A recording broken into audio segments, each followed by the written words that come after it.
gentlemen, welcome to Television Centre, where once again it's time to Crange the Sea, the fantastic new quiz show that remolds all those old cliches into a fascinating new experience. And here's your quiz inquisitor for this evening, Mr. Steve Tillotson.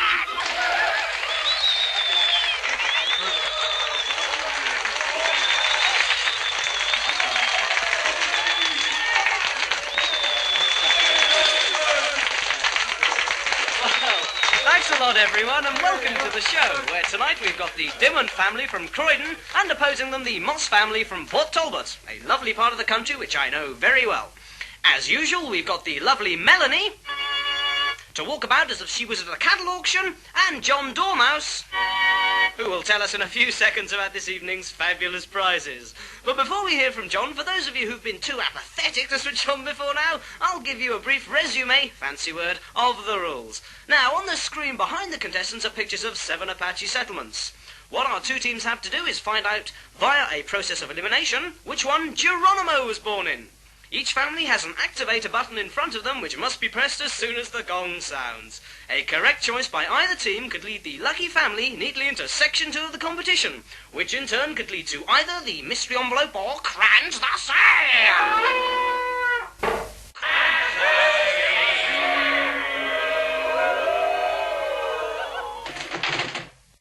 Now, the eldest member of each family will make the selection of settlement, while all the other members of the family are blindfolded and deafened by the most up-to-date white noise generators.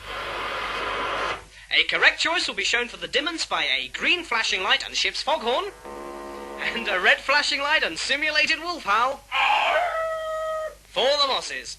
Section 2 is where things get exciting for the contesting families. Now, the losing family have to delve into the mystery pulpit and pull out a medieval pre-Lutheran mystery play, which they then have to perform in our specially designed scale replica of Canterbury Cathedral during the rest of tonight's show. Simultaneously, the wives of each family are required to produce a recipe for treacle tart and translate it into 5 different Chinese dialects within 30 seconds of the factory hooter. Meanwhile, the winning family will have moved on to the treble score Dolphinarian spin pool game, which Melanie and this week's 3 token accountants are now demonstrating. The idea is ridiculously simple. Janice, our computer, has been programmed to accept the correct settlement choice and to convert it logarithmically into a holograph dolphin called Norman. And good evening to you, Norman. In Norman's mouth, tonight's starbait has to be placed. The youngest member of the winning family will be given the golden fishing rod which has the starbait attached to it. And what he has to do is use his skill and judgment, manipulating the starbait into Norman's mouth. It may sound easy to you, but remember, the competitor will be hanging upside down from the Wheel of Fortune, which will be spinning at an incredible 5,000 revolutions per minute. Now, once the starbait has been safely installed in the mouth of the dolphin, the rest of the winning family must remove their blindfolds and dismantle the golden fishing rod. Then they have to jump into the mystery sack and proceed with all haste to the studio car park, where 3 helicopters await them. The member of the winning family with a valid pilot's license must then select a helicopter while still in possession of the now dismantled fishing rod. We filled one of the helicopters with some particularly nasty golden quadruple score plague rats, and another with highly venomous jellyfish. The third machine, however, is primed and ready to fly the competitor to the top of an adjoining building for a chance to win a solid platinum Vauxhall Chevette. Or alternatively, he could go on to Section 3 of Crange the Sea! Crange the Sea! What we haven't told the families on tonight's show is that the... thank you very much, Mel.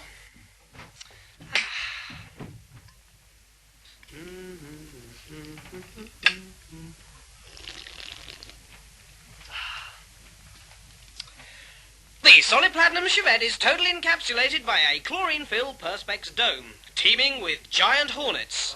So, if he decides not to break open the dome with the mystery penknife, he must put on the asbestos loincloth and abseil down the building, trying to avoid the molten lava which has been spread specially around the base of the building to a depth of 20 feet.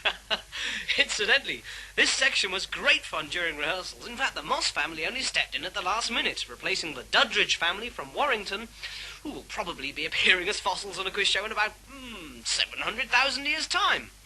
But on the other hand, he could signal that he would prefer to pull the mystery lever to try and score points on the Risk-O-Matic number clock. Remember, if he scores 0 or more, Melanie will reveal tonight's CRANJE the Sea. CRANJE the Sea. Question. So, folks, as you can see, the rules are quite straightforward, and in a few moments we'll be ready to start the show. But before we do, here's John Dormouse to give us the lowdown on tonight's sensational prizes. Over to you, John. Thanks a lot, Steve. Well, everybody, on CRANJE the Sea...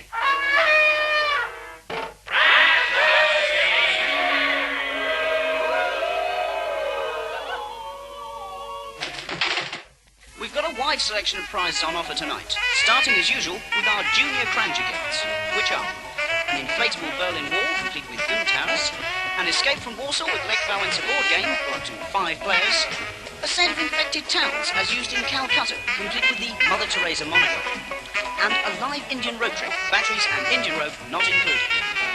Moving on now to our young executive CRANJE prizes, we have a set of 7 rubber tie-pins as used by Hackney merchants at the turn of the century whilst eating their winkles in fashionable East End winkle houses. For the lady contestants, we are offering a full set of evening diving helmets designed by Cecil of Market Harbour. We also have a multi-purpose Korean-made alarm clock ironing board. This zinc alloy companion tips you headfirst out of bed and then assumes the posture of a conventional ironing board, just in case you've forgotten to iron that all-important Monday morning shirt. With summer in mind, perhaps the lucky contestants would like to consider our fabulous range of Himalayan spatula beaverskin sunglasses, complete with built-in clock radio and vitamin D net. Being modelled here by Gareth and Susan, our delightful showroom dummies.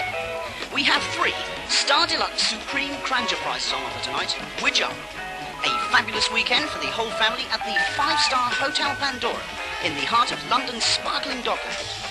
We've reserved the elegant number 10 Brillington Place Suite, overlooking sweeping acres of Thames silt, teeming with a fascinating variety of waterborne viruses. Alternatively, the lucky family could plumb for the murder trial for 2 and kids at the assizes of their choice. We'll set them up right down to the choice of blunt instruments. And finally, this week, we are offering a 2-week expenses-paid cruise up the River Ruhr to the heartland of industrial Germany in a Victorian commode.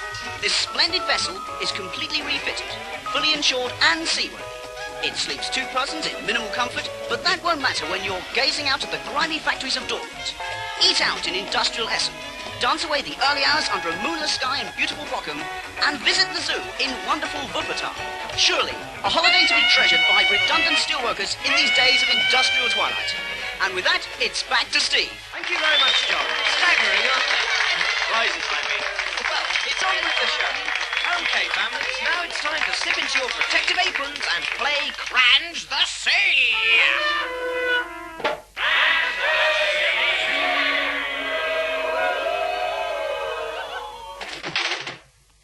Sorry, I didn't hear you.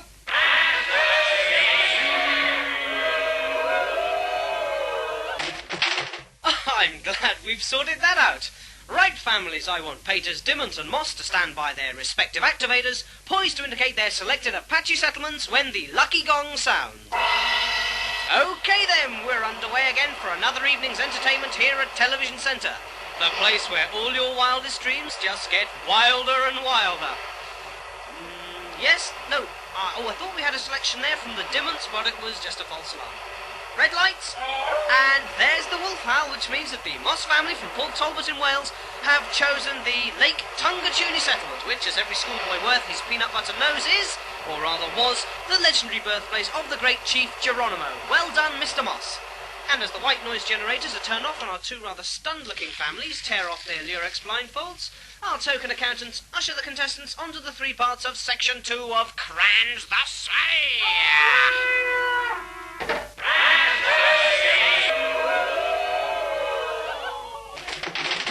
Well, the audience seem to be enjoying it, don't you?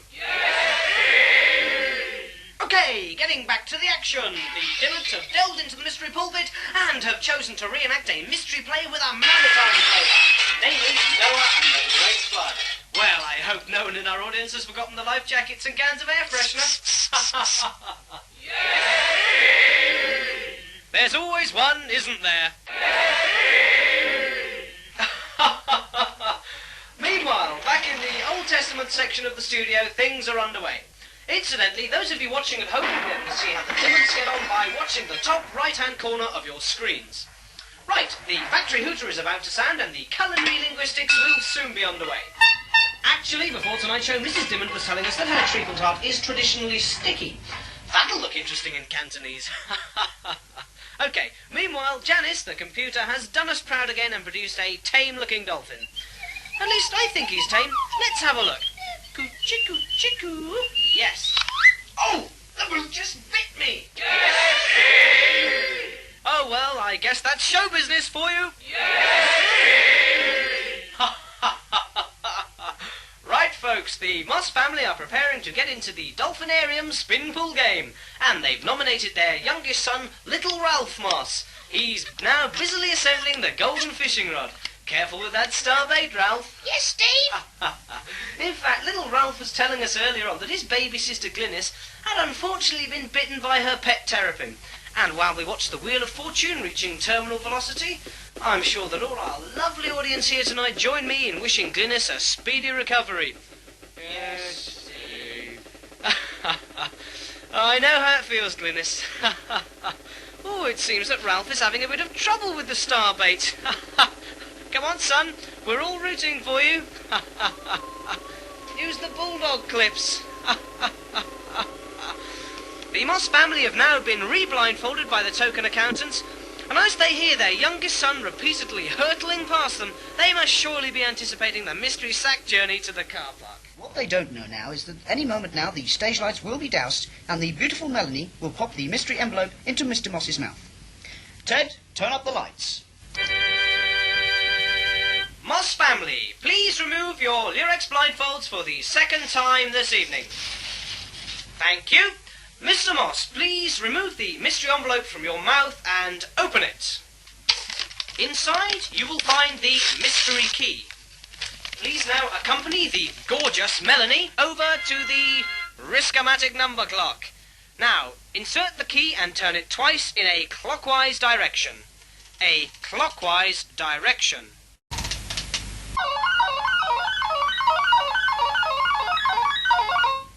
Oh, well, I'm afraid to say that you failed to score 0 or more on the clock, which only goes to prove that the mystery key of misfortune has struck again for only the 15th time this series.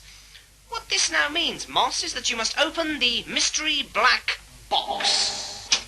As he does this, I can reveal that inside the mystery box we have placed the actual screwdriver used in the unsolved Margate train robbery of 1602. I must now, as a dutiful citizen of this country, inform you, Citizen Moss, that what you are currently holding in your hand is the notorious screwdriver used in the legendary and unsolved Margate train robbery of 1602. Your fingerprints are now on this loathsome weapon and therefore implicate you beyond any reasonable doubt in this crime. I have no other option in front of this audience of witnesses but to carry out a citizen's arrest.